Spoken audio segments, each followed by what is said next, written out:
بسم اللہ الرحمن الرحیم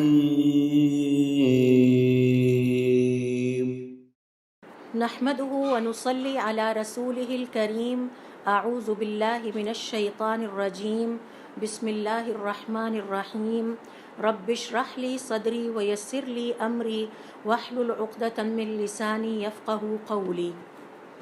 تمام تعریفیں اللہ رب العزت کے لیے ہیں کہ جس نے ہمیں دین اسلام جیسی اور ایمان جیسی نعمت عطا کی۔ یہ جو دین اسلام کی نعمت ہے اور ایمان کی نعمت ہے، یہ ہمیں حضور اکرم صلی اللہ علیہ وسلم کے ذریعے سے عطا ہوئی ہے۔ اور اللہ رب العزت کی نعمتوں میں سے ایک نعمت یہ بھی ہے کہ اللہ رب العزت نے ہمیں حضور اکرم صلی اللہ علیہ وآلہ وسلم کا امتی بنایا ہے۔ اور پھر حضور اکرم صلی اللہ علیہ وسلم نے اپنی اس نعمت یعنی حضور اکرم صلی اللہ علیہ وسلم کی تعریف قرآن کریم میں کئی جگہ پہ بیان کی ہے۔ آج کے اس سیشن میں ہم قرآن کریم کی چند آیات کے حوالے سے دیکھیں گے کہ کس طرح اور کتنے خوبصورت الفاظ میں اللہ رب العزت نے حضور اکرم صلی اللہ علیہ وسلم کی فضیلتیں یا ان کی جو کوالٹیز ہیں یا جو امتیازی وصف ہیں جو کہ کسی اور پیغمبر میں نہیں پائے جاتے، ان کا ذکر اللہ رب العزت نے قرآن کریم میں کیا ہے۔ اس حوالے سے دیکھیے سورۃ التوبہ کی آیت نمبر 128 سے ہم سٹارٹ کر لیتے ہیں، جس میں کہ اللہ رب العزت کا ارشاد ہے لَقَدْ جَاءَكُمْ رَسُولٌ مِّنْ أَنفُسِكُمْ، اللہ رب العزت کی طرف سے آ گیا تمہارے پاس ایک پیغمبر تمہارے اپنے اندر سے، عزیز علیہ ما عنتم، تمہارے اوپر اگر کوئی مشقت آئے تو اسے بہت گراں محسوس ہوتی ہے، حریص علیکم بالمؤمنین رؤوف الرحیم، وہ تمہارے لیے بڑا لالچ رکھتا ہے ہدایت کا اور رحمت کا، اور مومنوں کے لیے انتہائی شفقت والا ہے اور رحمت والا ہے۔ تو یہ حضور اکرم صلی اللہ علیہ وسلم کی تعریف ہے جو کہ اللہ رب العزت نے سورۃ التوبہ کی آیت نمبر 128 میں بیان کی ہے۔ السمرقندی رحمۃ اللہ علیہ فرماتے ہیں اس آیت میں جو لفظ آیا ہے من انفسکم، جس کا ترجمہ میں نے آپ کے سامنے کیا اور تمہارے اپنے اندر سے ایک پیغمبر بھیجا، تو ان کا کہنا ہے کہ بعض قراء نے اس کی ایک اور ریڈنگ یا قراءت بھی کی ہے، اور وہ ہے من انفسکم، تم میں سے انتہائی نوبل ترین انسان، یعنی انفس نفیس عربی زبان کا لفظ ہے جس کا مطلب ہے انتہائی نفیس۔ تو حضور اکرم صلی اللہ علیہ وسلم ایک انتہائی نفیس شخصیت تھے، یعنی کوئی اور انسان بنی آدم میں سے نفاست کے اعتبار سے، اور آپ ایک انتہائی عزت والے اور اللہ تعالیٰ کے ہاں مرتبے والے انسان تھے۔ امام قاضی اور امام ابو فضل رحمۃ اللہ علیہ فرماتے ہیں کہ اس آیت میں اللہ رب العزت نے تمام مومنوں کو یہ بتایا ہے، یا تمام عربوں کو یہ بتایا ہے، یا تمام مکہ والوں کو یہ بتایا ہے، یا کل انسانیت کو یہ پیغام دیا ہے، یعنی یہ مختلف مفسرین کی آراء ہیں جو میں نے آپ سے شیئر کی ہیں۔ پیغام یہ دیا ہے کہ اللہ رب العزت کی تمہارے اوپر ایک عنایت اور مہربانی یہ بھی ہے کہ اس نے تمہارے اپنے اندر سے ایک ایسا پیغمبر بھیجا جسے تم جدی پشتی جانتے ہو، جس کے پرانے حسب و نسب تک سے تم واقف ہو، اور تم اس کا جو سٹیٹس ہے انسانوں کے درمیان اس کی تحقیق کر سکتے ہو، اور تم یہ معلومات اکٹھی کر سکتے ہو کہ وہ کس حد تک سچا ہے اور کس حد تک امانت دار ہے۔ اور اس کا سب سے بڑا ثبوت یہ ہے کہ ابھی حضور اکرم صلی اللہ علیہ وسلم نے نبوت کا اعلان بھی نہیں کیا تھا کہ آپ کو زمانہ جاہلیت میں بھی صادق اور امین کے لقب سے جانا جاتا تھا۔ لہٰذا یہ اللہ رب العزت کی ایک بہت بڑی عنایت ہے کہ ایک ایسی لیڈرشپ میسر آ جائے کہ جس کے بارے میں کسی بھی حوالے سے اس کے کردار پہ کوئی انگلی نہ اٹھائی جا سکتی ہو۔ یہ ایک بہت بڑی عنایت ہے، بہت بڑی نعمت ہے اللہ تعالیٰ کی طرف سے۔ لہٰذا نہ تو اے مسلمانوں اور اے عربوں اور اے مکہ کے لوگوں، کل انسانوں کو مخاطب کرتے ہوئے فرمایا کہ نہ تو آپ لوگ اس پر جھوٹ کا کوئی الزام لگا سکتے ہیں، اور وہ آپ لوگوں کے لیے خیر خواہی رکھنے والا ہے کیونکہ وہ آپ جیسا ہے، آپ لوگوں میں سے ہے۔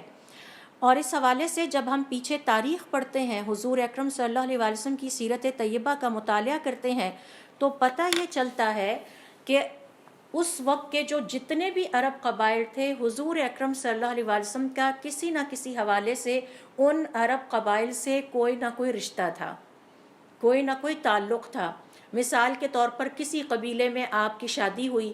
تو کسی قبیلے میں آپ کی خالہ کی شادی ہوئی، تو کسی قبیلے میں آپ کے کسی اور رشتہ دار کا تعلق تھا، کسی قبیلے میں، تو گویا آپ سوشلی بہت کنیکٹڈ اور ویل کنیکٹڈ انسان تھے، اور عربوں کے ہر قبیلے میں آپ کے بارے میں اچھی طرح سے سب کو پتہ تھا کہ یہ کس کردار کا انسان ہے اور یہ کس طرح کی شخصیت ہے۔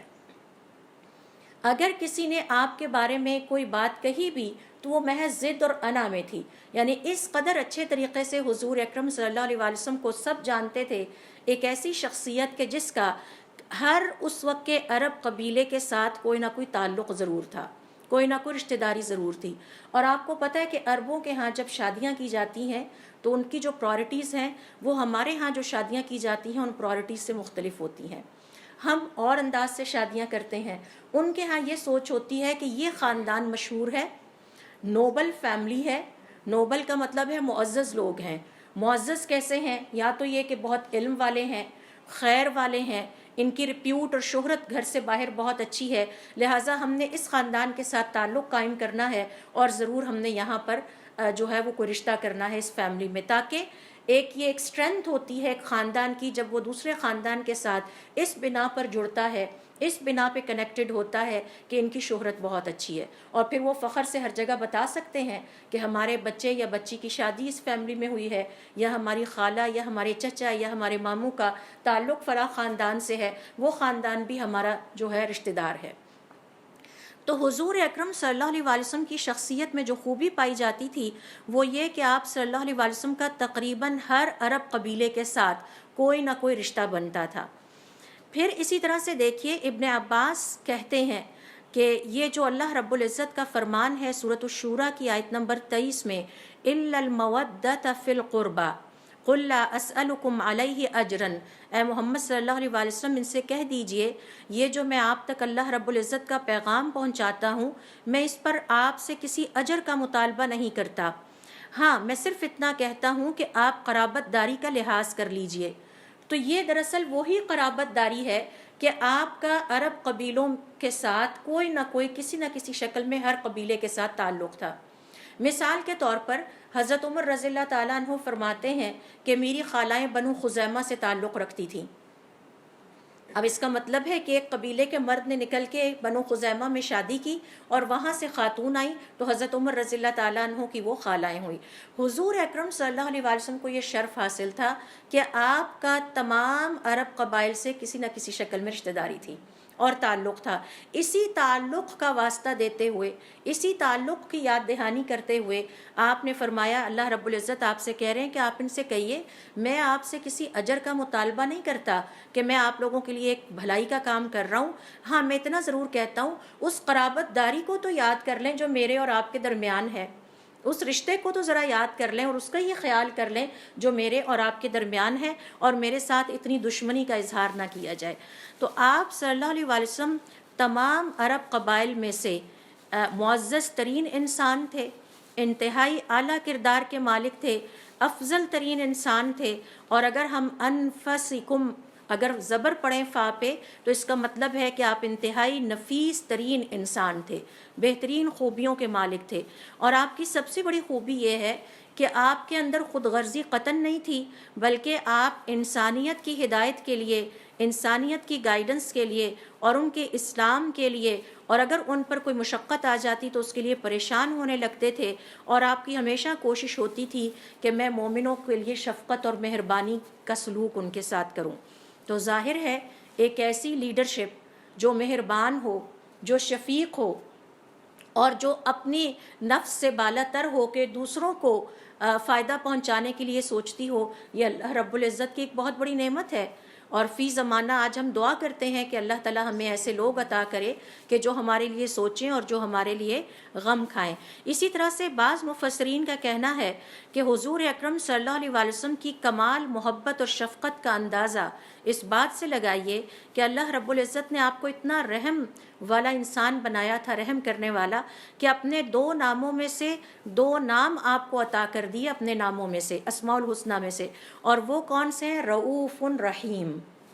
اللہ رب العزت نے اپنے اسماء الحسنہ میں سے، یہ آپ کی ایک اور فضیلت ہے کہ اپنے 2 نام آپ کو بھی عطا کیے، اور وہ ہیں رؤوف رحیم۔ اور یہ میں نے آپ کے پاس آیت پڑھی ہے پہلے سورۃ التوبہ کی، کہ جس میں اللہ رب العزت فرماتے ہیں لَقَدْ جَاءَكُمْ رَسُولٌ مِّنْ أَنفُسِكُمْ، تمہارے اپنے اندر سے ایک پیغمبر ایسے آیا۔ اگر تمہارے اپنے اندر سے نہ ہوتا، کوئی باہر کا بندہ ہوتا، آپ اس کے بارے میں تحقیق نہ کر پاتے، آپ اس کے بارے میں جان نہ پاتے، اس کے کردار کے بارے میں یہ نہ کلیم کر پاتے کہ یہ صادق بھی ہے اور امین بھی ہے۔ تو یہ تمہارے اندر سے ہے۔ عزیز علیہ ما عنتم، تمہارے اوپر ذرا سی بھی مشقت ہو تو اس کو بہت گراں گزرتی ہے۔ حریص علیکم بالمؤمنین رؤوف الرحیم، تو رؤوف اور رحیم اللہ رب العزت کے اسماء الحسنہ میں سے 2 نام ہیں جو اللہ تعالیٰ نے آپ کے لیے بھی پسند کیے اور آپ کے لیے بھی منتخب کیے۔ اسی طرح سے دیکھیے حضور اکرم صلی اللہ علیہ وسلم کی ایک اور جگہ تعریف کرتے ہوئے، انہی الفاظ اور انہی خوبیوں کا ذکر کرتے ہوئے سورہ آل عمران کی آیت نمبر 164 میں اللہ رب العزت فرماتے ہیں لَقَدْ مَنَّ اللَّهُ عَلَى الْمُؤْمِنِينَ، اللہ تعالیٰ کا یہ بڑا احسان ہے مومنوں پر، اذ بعث فیہم رسولا من انفسہم، ان کے اپنے ہی اندر سے ان کے لیے ایک پیغمبر بھیجا، یتلو علیہم آیاتہ، جو ان پر اللہ رب العزت کی آیات کی تلاوت کرتا ہے، ویزکیہم، اور ان کا تزکیہ نفس کرتا ہے، ان کو پاک کرتا ہے، ویعلمہم الکتاب والحکمت، اور ان کو کتاب اور حکمت سکھاتا ہے، وَإِن كَانُوا مِن قَبْلُ لَفِي ضَلَالٍ مُبِينٍ، اس سے پہلے وہ بہت ہی بڑی گمراہی میں تھے۔ تو پاک کرتا ہے، گناہوں سے پاک کرتا ہے، اللہ تعالیٰ کی نافرمانی سے پاک کرتا ہے۔ پھر اسی طرح سے مثال کے طور پر دیکھیے سورۃ الجمعہ کی آیت نمبر 2 میں اللہ رب العزت نے دوبارہ حضور اکرم صلی اللہ علیہ وسلم کی انہی الفاظ میں تعریف بیان کی ہے، هُوَ الَّذِي بَعَثَ فِي الْأُمِّيِّينَ رَسُولًا مِّنْهُمْ، اور یہ وہ خدا ہے کہ جس نے ان امیوں میں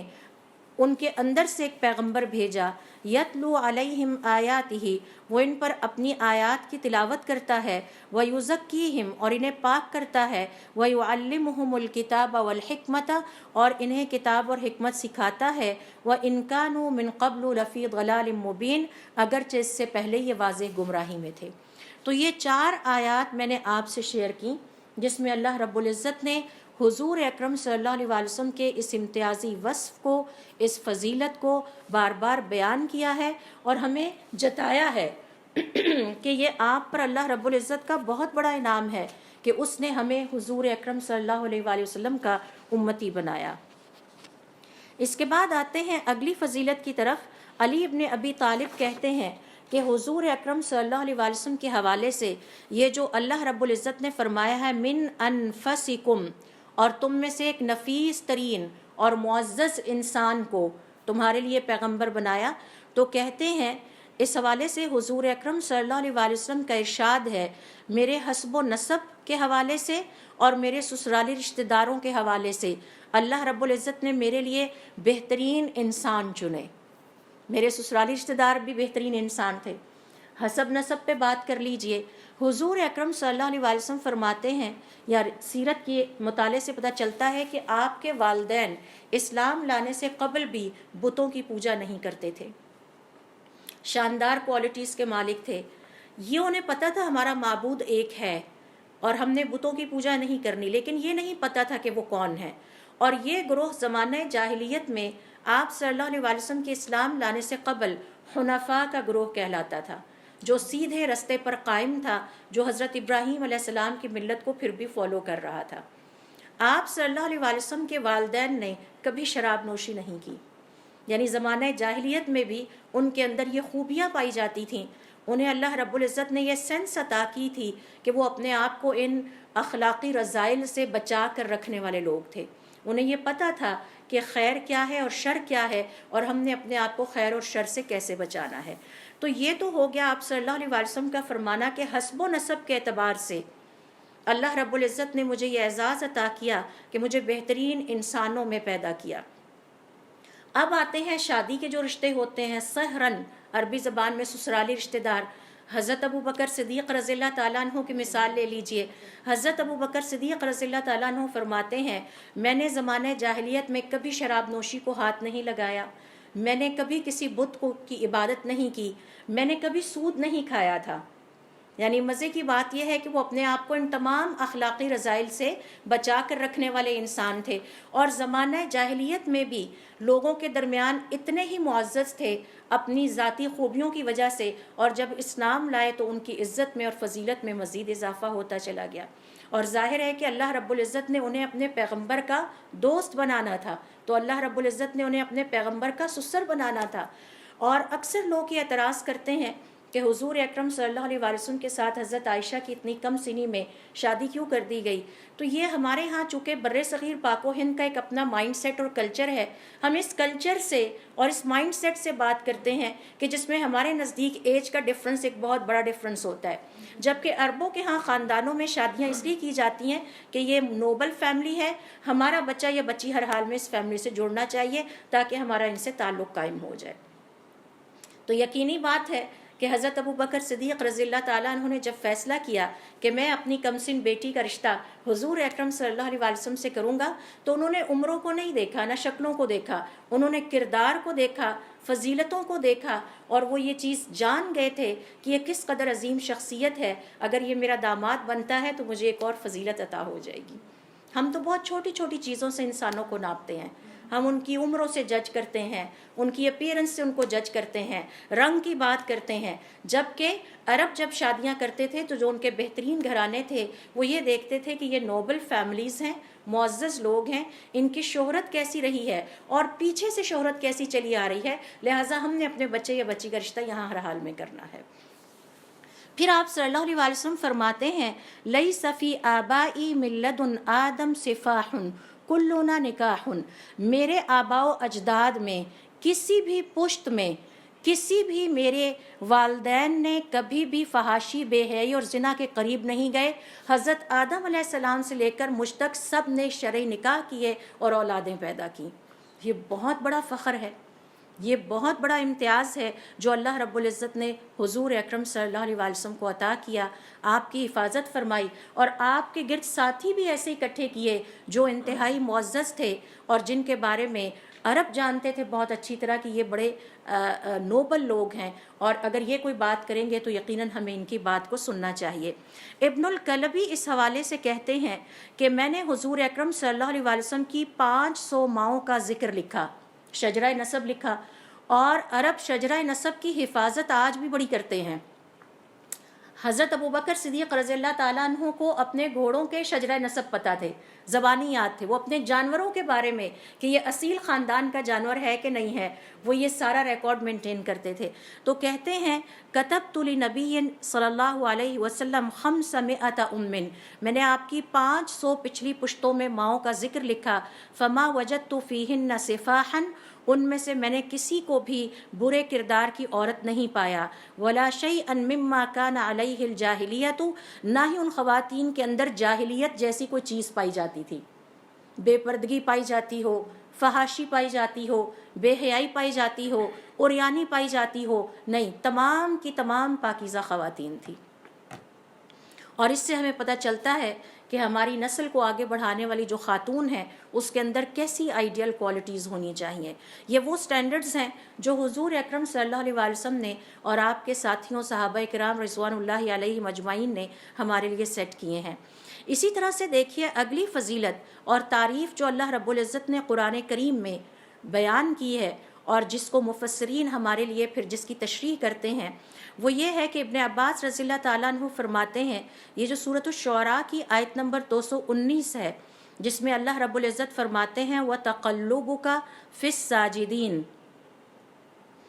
اور ہم آپ کا جو ہے وہ اس کے جو تشریح بیان کی ہے علماء کرام نے، یہ تفسیر بیان کی ہے، وہ یہ ہے کہ ہم آپ کو سجدہ کرنے والوں میں پاتے ہیں۔ سجدہ یا سجدہ گزاری کرنے والوں میں پاتے ہیں۔ تو اس کی وہ تشریح بیان کرتے ہوئے کیا فرماتے ہیں ابن عباس رضی اللہ تعالیٰ عنہ، من نبی الی نبی، یعنی حضرت آدم علیہ السلام سے لے کر میری جو نسل چلنا شروع ہوئی وہ ایک نبی سے دوسری نبی تک منتقل ہوتی رہی، یہاں تک کہ آخر میں سب کے سامنے آیا، اور وہ سب سجدے کرنے والے اور اللہ کے عبادت گزار لوگ تھے۔ یعنی کبھی بھی آپ کے حسب و نسب میں کوئی ایسی شخصیت آباء و اجداد میں نہیں گزری کہ جس نے اللہ رب العزت کے لیے سجدہ نہ کیا ہو یا اللہ رب العزت کے لیے عبادت گزاری نہ کی ہو۔ اور اس سے ہمیں پتہ چلتا ہے کہ یہ جو ہیبٹس ہوتی ہیں، چاہے وہ خیر کی ہیں چاہے وہ شر کی ہیں، وہ نسلوں میں ٹریول کرتی ہیں، بلڈ میں ٹریول کرتی ہیں۔ تو اگر ہم چاہتے ہیں کہ ہمارے بچے آنیسٹ ہوں تو ہمیں اپنے آپ کو آنیسٹ بنانا پڑے گا۔ اگر ہم چاہتے ہیں کہ ہمارے بچوں کے اندر شرم و حیا ہو تو ہمیں اپنے اندر وہ چیزیں، وہ وصف اور وہ کوالٹیز پیدا کرنی پڑیں گی۔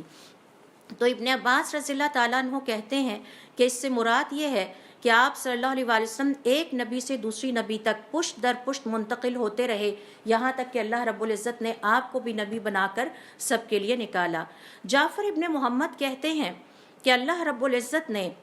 چونکہ یہ علم تھا اللہ تعالیٰ کے پاس کہ جو مخلوق ہے وہ آپ صلی اللہ علیہ وسلم کی اطاعت نہیں کر پائے گی، لہٰذا اللہ رب العزت نے آپ کی خوب قرآن کریم میں تعریف بیان کی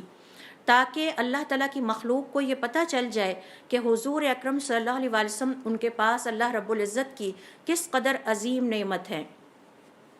اللہ رب العزت کی نعمتوں کا ایک پہلو یہ بھی ہے کہ اللہ تعالیٰ نے انسانوں کے اندر سے ان جیسا انسان ہی نبی بنا کر بھیجا، اور پھر اس انسان کو اپنی کوالٹیز سے نوازا، انہیں رحمت اور شفقت والا بنا دیا، اور پھر انہیں اس انسانیت کی طرف اپنا ایمبیسڈر بنا کے بھیجا، اور پھر آپ صلی اللہ علیہ وسلم کو یہ فضیلت بھی عطا کی کہ جس کسی نے آپ صلی اللہ علیہ وسلم کی اطاعت کی، آپ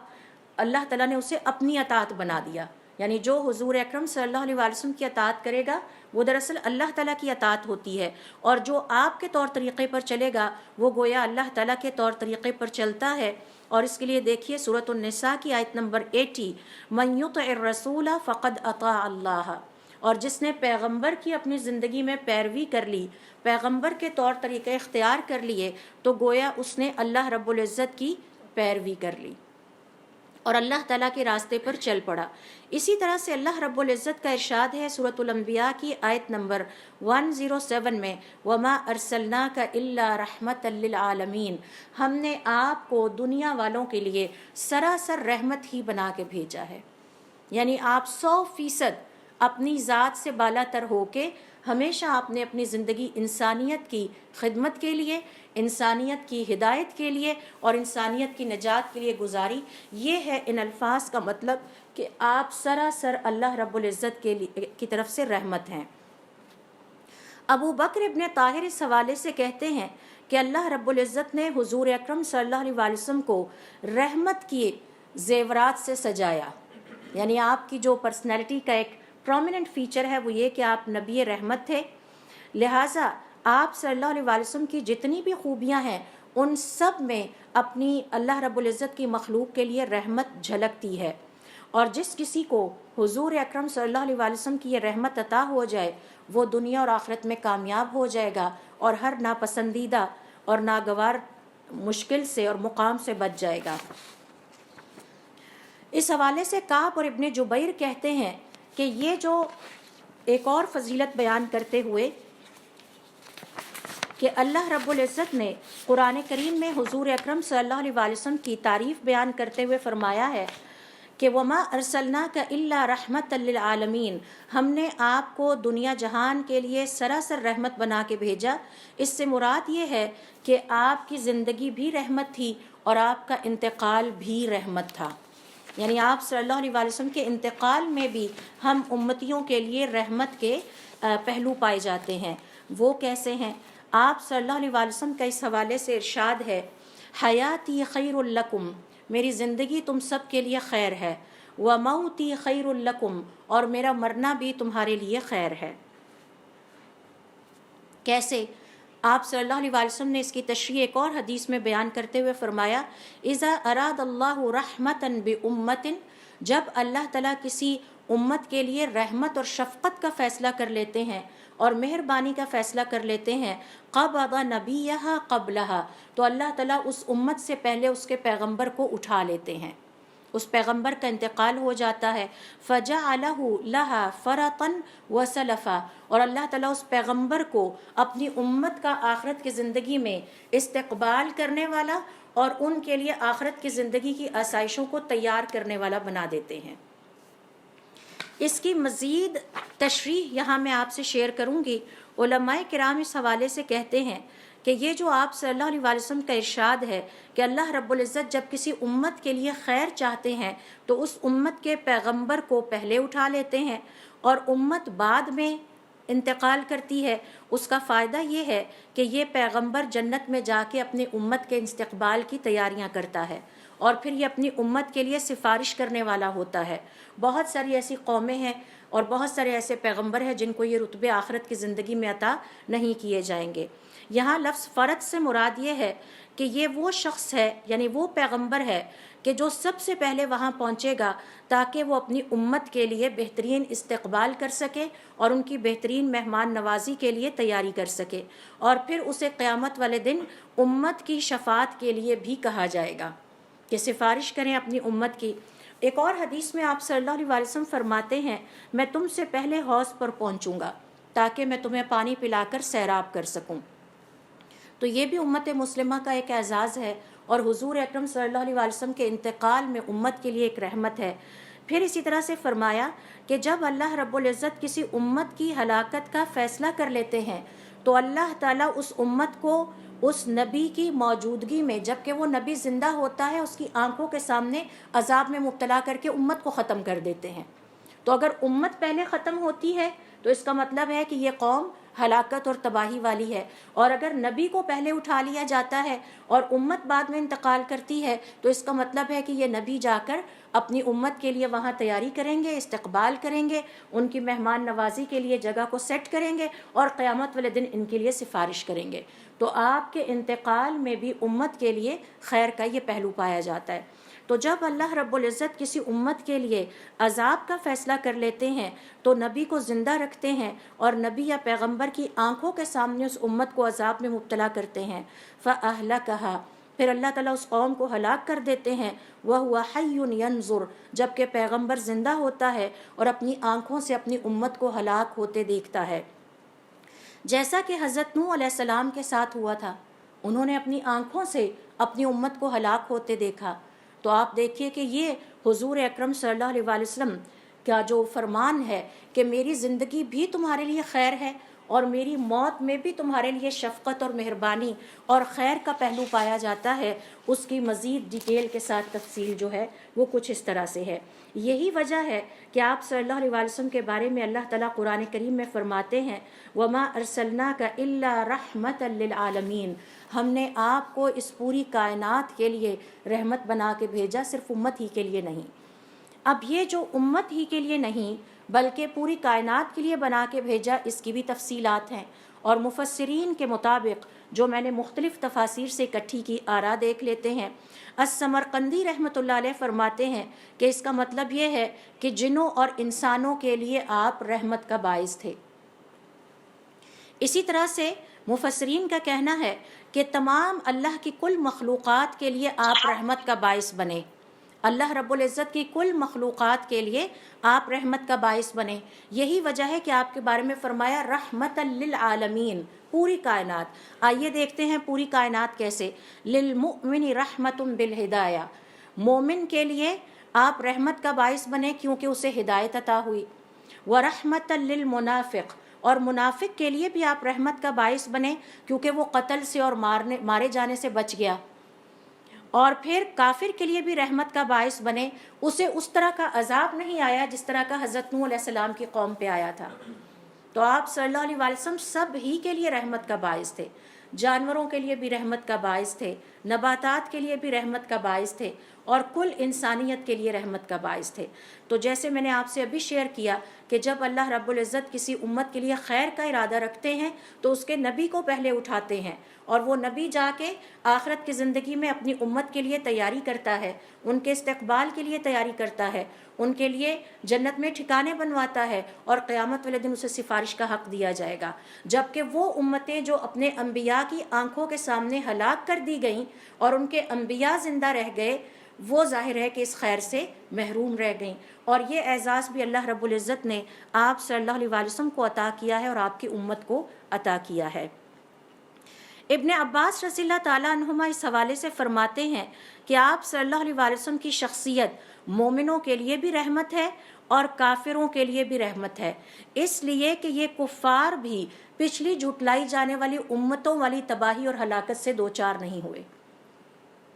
پہلے پیغمبر آتے تھے، امتیں جھٹلاتی تھیں، اللہ رب العزت کا عذاب نازل ہوا، امتیں صفحہ ہستی سے مٹ گئیں۔ آج ان کی کہانیاں باقی ہیں، ان امتوں کے آثار باقی ہیں، لیکن وہ امتیں باقی نہیں ہیں، جبکہ آپ صلی اللہ علیہ وسلم کی امت آج بھی باقی ہے۔ اگر کفار نے آپ کو جھٹلایا بھی تو کفار پر آپ کی وجہ سے عذاب نہیں آیا۔ یہ کسی پیغمبر کی اعلیٰ ترین میں سمجھتی ہوں فضیلت ہے کہ اس کی وجہ سے انسانوں کو دکھ نہ پہنچے، انسانوں کو تکلیف نہ پہنچے۔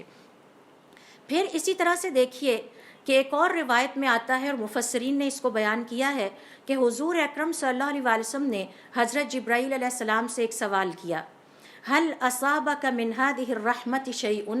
یہ جو اللہ تعالیٰ فرماتے ہیں کہ اے محمد صلی اللہ علیہ وسلم ہم نے تمہیں کل کائنات کے لیے رحمت بنا کے بھیجا ہے، تو اے جبرائیل علیہ السلام کیا آپ کو بھی اس رحمت سے کوئی فائدہ پہنچا ہے؟ یعنی کل کائنات کی بات ہو رہی ہے، تو اس کا مطلب ہے کہ اس کائنات کی ہر مخلوق آپ کی رحمت سے مستفید ہو رہی ہے، تو کیا اے جبرائیل علیہ السلام آپ کو بھی اس سے فائدہ پہنچا؟ جبرائیل علیہ السلام نے جواب دیا، نعم، ہاں، کنت اخشى العاقبۃ، میں بہت ڈرتا تھا کہ اللہ رب العزت کا میرے بارے میں کیا خیال ہے، اللہ رب العزت کے ہاں میرا کیا انجام ہے۔ فَأَمِنْتُ لِثَنَاءِ اللَّهِ عَزَّ وَجَلَّ عَلَيَّ بِقَوْلِهِ، تو جب آپ پر یہ وحی نازل ہوئی تو میرا دل مطمئن ہو گیا۔ وہ وحی کیا تھی؟ سورۃ التکویر کی آیت نمبر 20 سے 21، ذی قوت عند ذی العرش مکین، جو حضور اکرم صلی اللہ علیہ وسلم پر وحی نازل ہوئی اس میں حضرت جبرائیل علیہ السلام کی تعریف ہوئی، اور وہ تعریف کیا ہے؟ یہ جبرائیل علیہ السلام بڑی قوت والے ہیں، اور اس کے بارے میں مفسرین کہتے ہیں کہ انہوں نے قوم لوط کو اپنے ایک چھوٹے سے پر سے الٹا کے رکھ دیا تھا، یعنی اتنے وہ طاقتور ہیں حضرت جبرائیل علیہ السلام۔ اور پھر ان کا دوسرا وصف اور خوبی بیان کی، عند ذی العرش مکین، وہ اللہ جو عرش والا ہے اس کے پاس بڑے نمایاں مرتبے کے حامل ہیں۔ تو حضرت جبرائیل علیہ السلام فرماتے ہیں آپ کے اوپر نازل ہونے والی یہ جو وحی تھی جس کو میں لے کے آیا، اس میں مجھے اللہ رب العزت کے اپنے بارے میں ویوز پتہ چلے اور میرا دل مطمئن ہو گیا، تو آپ میرے لیے بھی رحمت ہیں۔ اور پھر حضرت جبرائیل علیہ السلام کی تعریف بیان کرتے ہوئے اللہ تعالیٰ فرماتے ہیں، مطاعن، آسمانوں میں تمام فرشتے اس فرشتے کا کہنا مانتے ہیں، اس کے آرڈرز اوبے کرتے ہیں، اس کو بہت اہمیت دیتے ہیں، سم امین، اور انتہائی دیانتدار ہے۔ تو حضرت اللہ رب العزت نے اپنی وحی کس کے حوالے کی؟ اس فرشتے کے جو انتہائی طاقتور تھا، اس فرشتے کے جو اللہ کی بارگاہ میں انتہائی مقرب تھا، اور اس فرشتے کے حوالے کی کہ جو انتہائی جس کی اطاعت گزاری ہوتی تھی۔ کوئی فرشتہ اس بات کی جرت نہیں رکھتا کہ وہ حضرت جبرائیل علیہ السلام کو انسٹرکشن دے اور پھر وہ اس انسٹرکشن کو فالو نہ کریں۔ اور اس کے بعد چوتھی تعریف یہ بیان ہوئی کہ یہ انتہائی امانت دار ہے، اور وہی یقیناً ایک ایسا کام تھا، ایک ایسی ذمہ دار تھی جو انتہائی طاقتور اور انتہائی امانت دار، جس نے اس پیغام کو لے کر 7 آسمان نیچے اترنا ہے، تو اس فرشتے کو دی۔ تو کہتے ہیں کہ جب میں نے آپ کے اوپر یہ وحی کے ذریعے یہ آیات لے کر آیا تو اس کے بعد سے اب میرا دل مطمئن ہو گیا ہے کہ میرا رب الحمدللہ مجھ سے خوش ہے۔ تو اے محمد صلی اللہ علیہ وسلم، آپ میرے لیے بھی اسی طرح سے رحمت کا باعث ہیں، اور آپ کی رحمت مجھے بھی اسی طرح سے پہنچی ہے۔ جعفر ابن محمد الصادق اپنے قول میں بیان کرتے ہیں کہ سورۃ الواقعہ کی جو آیت نمبر 91 میں اللہ رب العزت کا ارشاد ہے، فَسَلَامٌ لَكَ مِنْ أَصْحَابِ الْيَمِينَ، اب آپ پر سلامتی ہے دائیں سائیڈ والوں کی طرف سے۔ یہ ایک جملہ ہے جو قیامت والے دن نیک لوگوں کو کہا جائے گا۔ یہ دائیں طرف والے کون ہیں؟ جو داہنے طرف والے اللہ اور اس کے مقرب فرشتے، تو مومنوں کو یہ خوشخبری سنائی جائے گی کہ آپ پر اللہ تعالیٰ کی اور اس کے فرشتوں کی سلامتی ہے۔ تو وہ اس کی تفسیر اس طرح سے بیان کیا کرتے تھے کہ اہل ایمان کو آخرت کی یہ سلامتی بھی حضور اکرم صلی اللہ علیہ وآلہ وسلم کی وجہ سے میسر آئی، لہٰذا یہ بھی آپ صلی اللہ علیہ وسلم کی تعریف ہے، اور اللہ رب العزت نے آپ کی ایک فضیلت بیان کی ہے۔ تو یہ قرآن کریم سے میں آیات سلیکٹ کر کے آپ سے شیئر کر رہی ہوں کہ یہ کس طرح سے اللہ رب العزت نے قرآن کریم میں آپ کی فضیلتوں کو کھول کھول کے بیان کیا ہے، اور پھر یہ فضیلتیں عربوں کو پتہ تھیں، یہی وجہ ہے کہ اللہ تعالیٰ ریفر کرتے ہیں اور عرب ہمیں اس کی تشریح کر کے بتا رہے ہیں۔ ابن عباس بتا رہے ہیں، جعفر صادق بتا رہے ہیں، حضرت علی رضی اللہ تعالیٰ عنہ بتا رہے ہیں، سمرقندی جو کہ مشہور مفسر اور امام گزرے ہیں وہ بتا رہے ہیں۔ تو ان لوگوں کو یہ باتیں پتہ تھیں، اور آپ صلی اللہ علیہ وسلم نے پر جب وہی نازل ہوتی ہے اور آپ کی یہ فضیلتیں نازل ہوتی ہیں تو ان باتوں کی طرف اشارہ ہوتا ہے۔ اسی طرح سے دیکھیے قرآن کریم میں اللہ رب العزت نے ایک اور جگہ پہ حضور اکرم صلی اللہ علیہ وآلہ وسلم کی تعریف ان الفاظ میں بیان کی ہے، اور یہ سورۃ النور کی آیات ہیں اور ان سے آپ بخوبی واقف ہیں۔ اللہ نور السماوات والارض، اللہ تعالیٰ آسمانوں اور زمین کا نور ہے۔ مثل نورہ، اس کے نور کی مثال ایسی ہے کمشکات، جیسے کوئی دیوار میں تاقچہ ہو، فیہا مصباح، اس میں چراغ ہو، المصباح فی زجاجۃ، وہ چراغ کسی فانوس میں ہو، الزجاجۃ کأنہا کوکب دری، اور وہ فانوس ایسے ہے کہ گویا چمکتا دمکتا ستارہ ہو، یوقد من شجرۃ مبارکۃ، اور وہ جلتا ہے کسی بہت ہی مبارک درخت سے، زیتونۃ، جو کہ زیتون کا ہے، لا شرقیۃ ولا غربیۃ، نہ اس کا تعلق اس کائنات کے مشرق سے ہے نہ مغرب سے ہے، یکاد زیتھا یضیء ولو لم تمسسہ نار، اور اس کا تیل اس قدر انرجی والا ہے کہ اگر اسے آگ نہ بھی چھوئے تو وہ جل پڑتا ہے۔ نور علی نور، یہ نور پہ نور ہے، یہد اللہ لنورہ من یشاء، اللہ جسے چاہتا ہے اپنے نور کی ہدایت دیتا ہے۔ کعب رحمۃ اللہ علیہ، ابن جبیر رحمۃ اللہ علیہ فرماتے ہیں اس آیت میں جو دوسرا نور ہے اس سے مراد حضور اکرم صلی اللہ علیہ وآلہ وسلم ہے۔ تو یہ آپ کی ایک اور تعریف ہے، ایک اور فضیلت ہے جو کہ قرآن کریم میں اللہ رب العزت نے بیان کی ہے۔ اللہ رب العزت فرماتے ہیں مثل نورہ، اس کے نور کی مثال، یعنی حضور اکرم صلی اللہ علیہ وآلہ وسلم کے نور کی مثال۔ سہل ابن عبداللہ کہتے ہیں اس سے مراد یہ ہے کہ اللہ تعالیٰ آسمانوں اور زمینوں کی مخلوق کو ہدایت عطا کرنے والا ہے۔ کس نے فرشتوں کو عبادت کرنا سکھایا؟ کس نے بادلوں کو عبادت کرنا سکھایا؟ کس نے سورج کو عبودیت اور بندگی سکھائی؟ کس نے سمندر اور پانی کو کہنا ماننا سکھایا؟ کس نے آگ کو سکھایا کہ اس نے اللہ کا کہنا کیسے ماننا ہے اور عبادت کرنی ہے؟ انسانیت کو عبادت کس نے سکھائی؟ اللہ تعالیٰ نے۔ تو اللہ تعالیٰ آسمانوں اور زمین کی کل مخلوقات کو ہدایت عطا کرنے والا ہے۔ اور پھر فرمایا کہ یہ جو حضور اکرم صلی اللہ علیہ وآلہ وسلم ہیں ان کی مثال نور کی طرح سے ہے کہ جب یہ حضرت آدم علیہ السلام سے لے کر پشت در پشت ایک نبی سے دوسرے نبی میں ان کا نور منتقل ہوتا رہا، اور پھر یہاں پر چراغ سے مراد آپ صلی اللہ علیہ وآلہ وسلم کا دل ہے۔ ذرا تصور کیجئے، چراغ سے مراد آپ صلی اللہ علیہ وآلہ وسلم کا دل ہے، فانوس سے مراد آپ کا سینہ ہے جو کہ دل کے ارد گرد ہے۔ چراغ کو جب ہم دیکھتے ہیں فانوس کے اندر سے، اور جب یہ فرمایا کہ گویا چمکتا دمکتا ستارہ ہے تو اس لیے فرمایا کہ یہ ایمان اور حکمت سے صاف کر کے بھر دیا گیا تھا۔ آپ کو یاد ہے نا کہ وہ ایک واقعہ کہ جب آپ کا دل باقاعدہ سینہ چیر کے آپ کو صاف کیا گیا تھا۔ یوقد من شجرۃ مبارکۃ، اور یہ بڑے اچھے درخت سے جلتا ہے۔ اس سے مراد یہ ہے کہ حضرت ابراہیم کے نور سے منور ہے، یعنی آپ کی فیملی ٹری میں حضرت ابراہیم علیہ السلام جیسی قوت ایمانی اور جو ہے وہ پائی جاتی ہے۔ تو آپ کا فیملی ٹری ایسا ہے جسے آپ حسب و نسب کا شجرہ کہہ سکتے ہیں، وہ ایسا ہے کہ جسے اس مبارک درخت سے تشبیہ دی جا سکتی ہے۔ تو مبارک درخت کیا ہے؟ آپ کا شجرہ حسب و نسب، اور اس میں خاص طور پر حضرت ابراہیم علیہ السلام، اور حضرت ابراہیم علیہ السلام سے حضور اکرم صلی اللہ علیہ وآلہ وسلم کو ایک خاص انسیت تھی اور محبت تھی۔ آپ صلی اللہ علیہ وآلہ وسلم کے ہاں بیٹا ہوا تو آپ نے فرمایا اپنی اولادوں کے نام انبیاء کے نام پر رکھا کرو۔ رات مجھے اللہ نے بیٹا عطا کیا، میں نے اس کا نام ابراہیم رکھا، اس سے انبیاء کا ذکر زندہ رہتا ہے۔ تو اگر ہم چاہتے ہیں کہ ہمارے گھروں میں انبیاء کے نام پکارے جائیں تو ہماری اولادوں کے نام انبیاء کے نام پر ہونے چاہیے، اور خاص طور پر حضرت ابراہیم علیہ السلام سے آپ کا جو تعلق ہے وہ بالکل ایک مختلف نوعیت کا تھا۔ آپ بہت محبت کے ساتھ اپنے جد امجد کا تذکرہ کرتے کہ میں ان کی دعاؤں کی وجہ سے آج اس نبوت کے منصب پر فائز ہوں۔ میں واقعہ معراج کی رات آپ خاص طور پر اشتیاق سے حضرت ابراہیم علیہ السلام کے ساتھ ملے، اور حضرت ابراہیم علیہ السلام نے آپ سے محبت کے جواب میں آپ کی امت کو سلام بھیجا، اور وہ واحد پیغمبر تھے جنہوں نے آپ کی پوری امت کو جو ہے وہ سلام بھیجا کہ اے محمد صلی اللہ علیہ وسلم اپنی امت کو جا کے کہیے گا کہ حضرت ابراہیم علیہ السلام آپ کو سلام کہتے ہیں۔ یہ معمولی اعزاز نہیں ہے جو اللہ رب العزت نے مجھے اور آپ کو عطا کیے ہیں۔ ہمیں ان کا خود خیال کرنا چاہیے کہ اللہ رب العزت نے ہمیں اپنے کتنا قریب کرنے کی کوشش کی، اور ہم کتنی کوشش کر رہے ہیں اپنے آپ کو اللہ سے قریب کرنے اور حضور اکرم صلی اللہ علیہ وسلم کا امتی ثابت کرنے پہ۔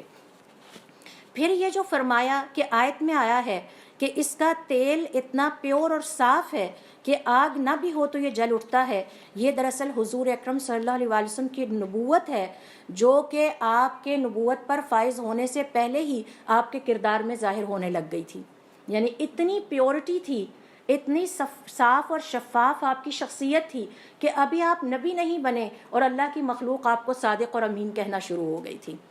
تو ان کا کہنا ہے کہ یہ جو آیات ہیں ان کی ایک تفسیر یہ ہے کہ یہ حضور اکرم صلی اللہ علیہ وسلم کی فضیلت کو بیان کرتی ہیں۔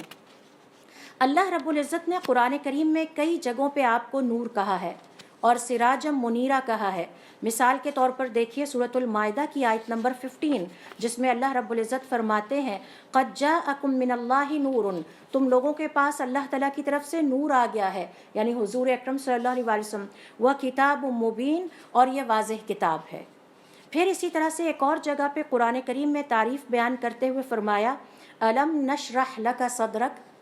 کیا ہم نے تمہارا سینہ کھول نہیں دیا، کشادہ نہیں کر دیا، ووضعنا عنک وزرک، اور آپ سے سارے بوجھ اتار نہیں دیے، الذی انقض ظہرک، جو آپ کی پشت کو توڑ رہے تھے، ورفعنا لک ذکرک، اور ہم نے آپ کا ذکر بلند کر دیا، فإن مع العسر یسرا، ہر تنگی کے ساتھ آسانی ہوتی ہے، بے شک ہر تنگی کے ساتھ آسانی ہوتی ہے، فإذا فرغت فانصب، تو جب آپ فارغ ہو جائیں تو فوکس ہو جائیں، وإلی ربک فارغب، اور پوری توجہ اپنے رب کی طرف کر لیں۔ آئیے ذرا اس صورت کی تفسیر پہ نظر ڈالتے ہیں۔ مفسرین کرام کے مطابق یہ پوری صورت آپ صلی اللہ علیہ وسلم کی فضیلتوں کو ظاہر کرتی ہے۔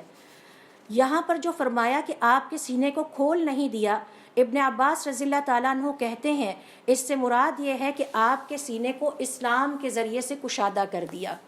تو جس کسی کو اللہ رب العزت اسلام اور ایمان کی دولت عطا کر دیں اس کا سینہ کشادہ ہو جاتا ہے، ایسا انسان کشادہ سینے والا کہلاتا ہے۔ سہل کہتے ہیں کہ اس سے مراد یہ ہے کہ رسالت یا پیغمبر ہونے کے نور سے آپ کو نواز دیا تو آپ کا سینہ کشادہ ہو گیا۔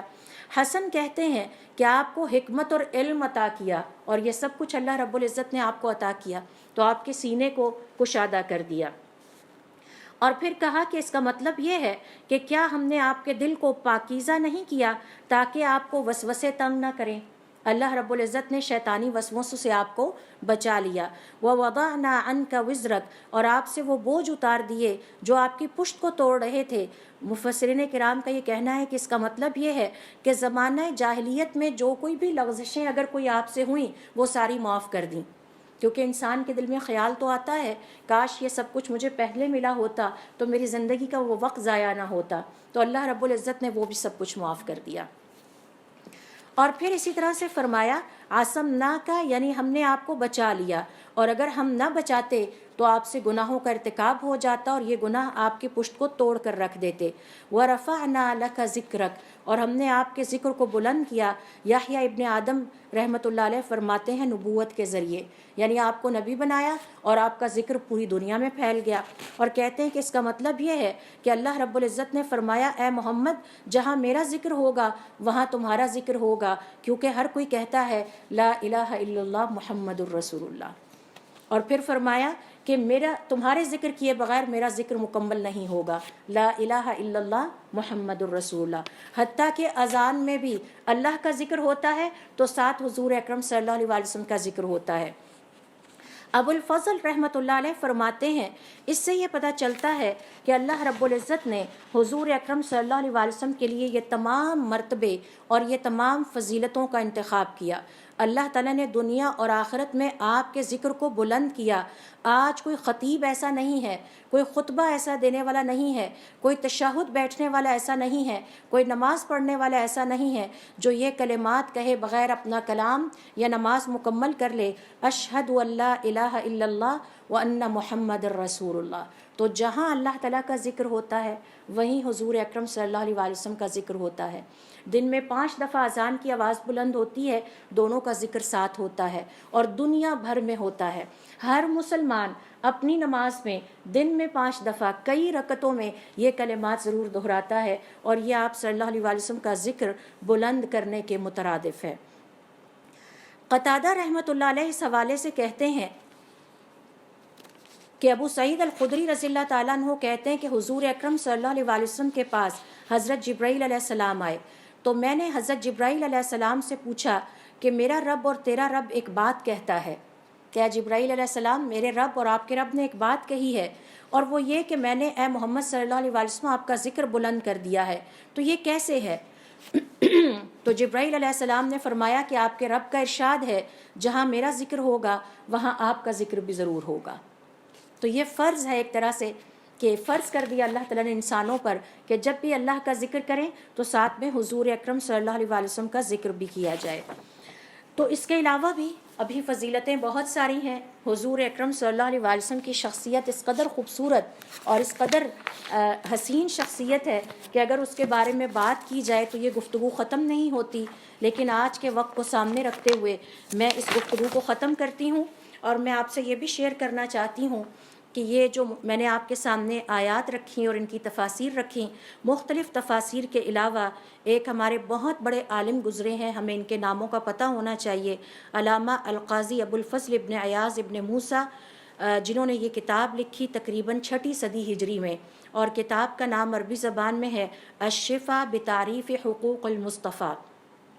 اور اس میں 10 چیپٹر ہیں جس میں انہوں نے حضور اکرم صلی اللہ علیہ وسلم کی قرآن کریم میں جو فضیلتیں اور آپ کے اصحاب کی جو فضیلتیں اور آپ کے گھر والوں کی رضوان اللہ علیہم اجمعین جو فضیلتیں اور پھر آپ کی امت کی جو فضیلتیں ہیں اور جو قیامت تک آپ کے طور طریقوں پر چلنے والی لوگ ہیں ان کی فضیلتیں بیان کی۔ تو یہ بہت ہی خوبصورت کتاب ہے ہمارے عربک کلاسیکل لٹریچر کی، جہاں سے یہ معلومات نکال کے میں آپ کے لیے لائی۔ اللہ رب العزت ایسے تمام علماء کو بہت زیادہ اجر و ثواب عطا فرمائے کہ جنہوں نے اس علم کو زندہ رکھنے کے لیے اپنی لائفز ڈیڈیکیٹ کی، اور اللہ تعالیٰ ہمیں بھی توفیق عطا فرمائے کہ ہم دین کا علم سیکھنے کے لیے وقت نکالیں، پھر اس پہ عمل کریں تاکہ ہمارا رب ہم سے راضی ہو جائے اور ہم بھی آخرت میں ان تمام فضیلتوں سے اور حضور اکرم صلی اللہ علیہ وسلم کی سفارش سے، آپ کے استقبال سے، آپ کی مہمان نوازی سے فیضیاب ہو سکیں۔ سبحانک اللہم و بحمدک اشہد ان لا الہ الا انت